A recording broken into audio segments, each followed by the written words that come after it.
আপনার বাড়িতে থাকা গোপালের বুকে সেই চরণ চিহ্ন আছে তো? আপনার বাড়িতে থাকা ভগবানের শ্রীবিগ্রহে, গোপালের বিগ্রহ হোক বা কৃষ্ণ বিগ্রহ হোক বা জগন্নাথ বিগ্রহ হোক, একটা চরণ চিহ্ন রয়েছে। কার চরণ? কার চরণ ভগবানের বুকে?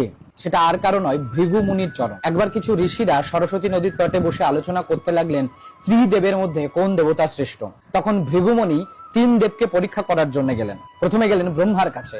ব্রহ্মা সভাতে উপস্থিত হয়ে সম্বোধন বা প্রণাম কিছু না করেই সেখানে দাঁড়িয়ে থাকলেন। ব্রহ্মা মনে মনে ক্রুদ্ধ হলেন, কিন্তু মুখে কিছু প্রকাশ করলেন না।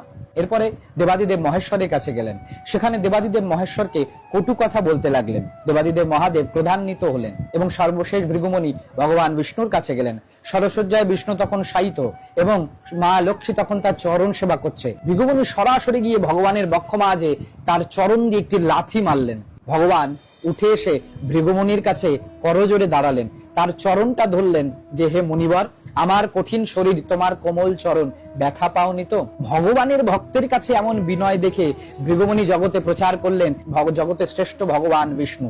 যদিও তিন দেবের মধ্যে কোনো ভেদ নেই, তবুও জগজ্জীবকে প্রমাণ দিলেন যে জগতের